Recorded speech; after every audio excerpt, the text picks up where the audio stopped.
where do you think triathlon is going to be in 20 years?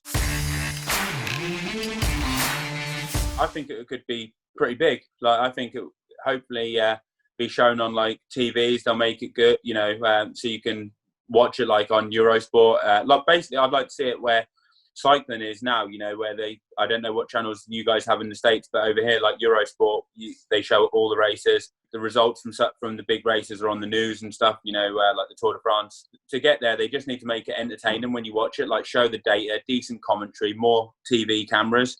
I think if you can nail all that, then it's got a really good chance of being kind of like more of a mainstream sport. Yeah, totally. And I think especially like even doing stuff like we're doing right now with me and you is the main thing is getting to know the athletes more, right? So that people can feel connected to them and then they can relate and they go, oh, I want to watch Joe Skipper, or, oh, I want to watch Sam Long do this race. And I want to watch them maybe even have banter between each other. And that way it's a lively event. And I think like some cool races where like, what weren't necessarily to set distances, but, you know, like more like point-to-point races would be really good. Like, you know, as a professional thing, you know, especially if you like, say, you rode from a lake and then the bike finished at the top of a hill or something like that, you know, and you ended up running at the top of a mountain, you know, even if it was, or, you know, I saw one of the WTS races a few years ago where they were in Kitzbühel and they biked up the mountain and did a run at the top. And that was an awesome one to watch. And I think like just a bit more, having a few more unique things like that. And also doing some like a Super League kind of thing, but in a more formatted more towards like a long distance. I think that could make it really entertaining. You know, like doing swim, bike, run, swim, run, or, you know, something like that in a big race where you loads of transitions, but like break a half Ironman and stuff like that. You know, basically just mix it up a load with a lot of different formats and have a lot of different races.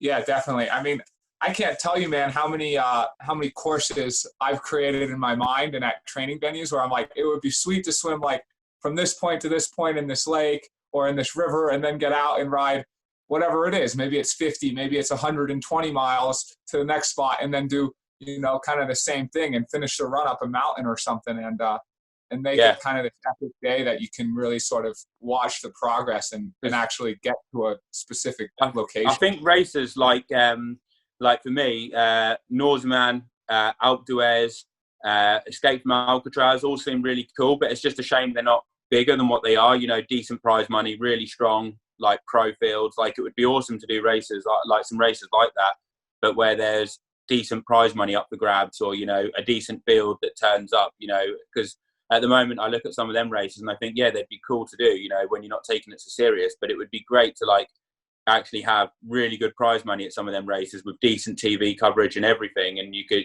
really do it. I mean, I tried to race Escape from Alcatraz one time, but it's only invite only, and I never got a reply from the organisers. So it was like, you literally couldn't enter, you know, it was just up to whoever they wanted to, and they'd only let like, you know, 15 or 20 pros in. Yeah, totally. Yeah. And I know like same with like Norseman or Patagonia Man, like invite only. And even if you go and say you win, you're probably not even going to make back like 50% of your cost for the trip. So it's, there's no prize money in Norseman. There's no prize money in it. You just get money. The money just goes to charity.